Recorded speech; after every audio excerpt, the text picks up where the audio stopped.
So hi everyone and welcome back to my YouTube channel. I'm Nikita Vlogs. So আজকে আমরা এসেছি as usual chefs টেবিলে আজকে third day ঈদের। So এই কয়েকদিন আসলে 2 দিন অনেক ব্যস্ত ছিলাম, আজকে একটু টাইম পেলাম বের হওয়ার।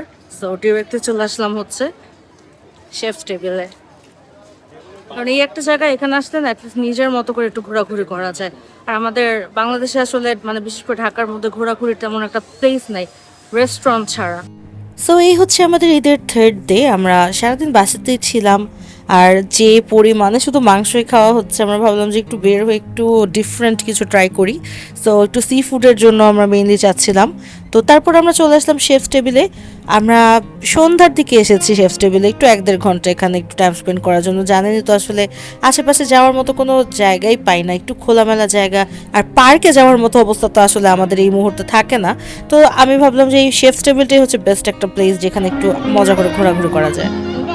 গোলাগুলি কত করে জিজ্ঞেস করো।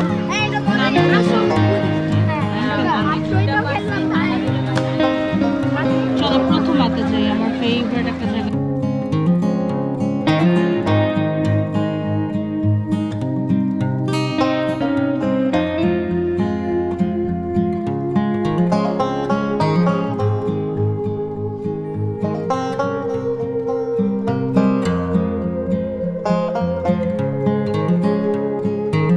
আজকে এত বেশি গরম, যার কারণে কোনো টাইপের মানে ক্রিস্পি কিছু হোক, স্পাইসি কিছু হোক, কিছুই খেতে ইচ্ছে করছে না।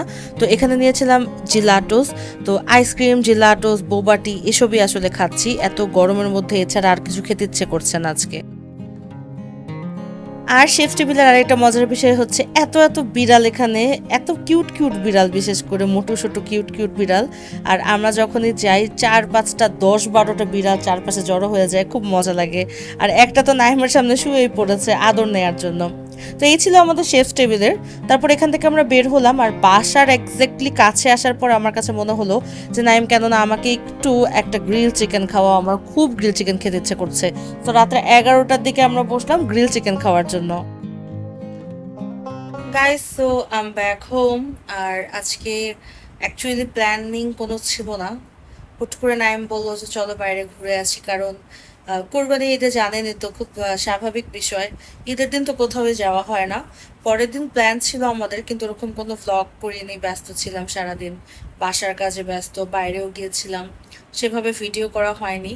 আজকে থার্ড দিন একটু চিন্তা করলাম যে আপনাদের সাথে একটু শেয়ার করি আমাদের ঈদটা কেমন গেল।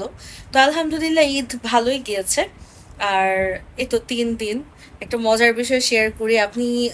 আপনারা যারা আমার ভ্লগ অনেক আগের থেকে দেখছেন, তারা খুব সুন্দর মানে তারা জানবেন আসলে যে আমরা আগে ঈদ প্রতি বছর, মানে আমাদের আগের যে ঈদটা ছিল সেটা একটু ডিফারেন্ট ছিল। ডিফারেন্ট কেমন? যেমন মনে করেন আমাদের ঈদ ঈদের আমরা অ্যাটলিস্ট ডে 1, ডে 2, ডে 3 এভাবে করে আমরা অ্যাটলিস্ট 7 ডেজের মতো শুধু ঈদ পালন করতাম। আমি আমার বিয়ের আগের কথাও বলছি, বিয়ের পরেরও কথা বলছি, বিকজ আমি আই ওয়াজ আ স্টুডেন্ট।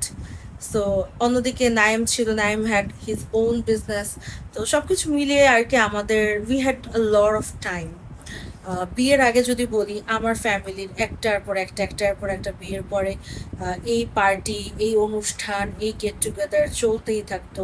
অন্যদিকে ফ্রেন্ড সার্কেলের, আজকে এই ফ্রেন্ড গ্রুপের সাথে, কালকে ওই ফ্রেন্ডস গ্রুপের সাথে, এভাবে করে অ্যাটলিস্ট 1 থেকে 10 দিন পুরো ঈদের আমরা এভাবে এনজয় করতাম। আর ড্রেসের কথা যদি বলি, 10-12টা ড্রেস একদম ফিক্স থাকতো, সব কিছু একদম প্রি প্ল্যান্ড থাকতো। রোজার যেমন একটা আমেজ থাকতো, ঈদের তেমন একটা আমেজ থাকতো।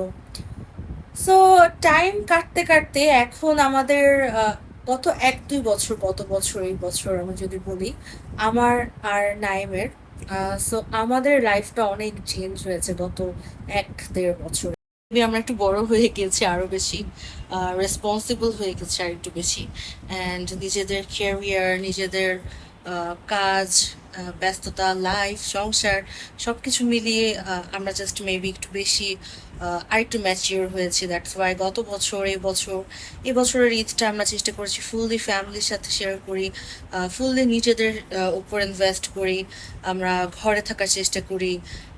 বাইরের ওই যে যান্ত্রিক লাইফ সবসময় লিড করতাম, পার্টিজ অ্যান্ড অল, এই ঘোরাঘুরি আড্ডা দেওয়া, সেগুলো থেকে একটু বিরত থাকি। সো এভাবে একটু ডিফারেন্টলি আস্তে আস্তে ট্রাই করছি। আপনারাও অনেকে হয়তো বা রিলেট করতে পারবেন। যাই হোক, আজকের ব্লগটা আমি এই পর্যন্ত রাখছি, অনেক বেশি বলে ফেললাম আজকে। আর আমাদের এই ছিল ঈদ ডে 3। আশা করছি আপনাদের সবার ভালো লেগেছে। আর যদি ভালো লেগে থাকে, কষ্ট করে আমাদের ইউটিউব চ্যানেলটা একটু সাবস্ক্রাইব করে রাখবেন। আর আমাদের যে ফেসবুক পেজটা আছে সেটা একটু ফলো করে রাখবেন।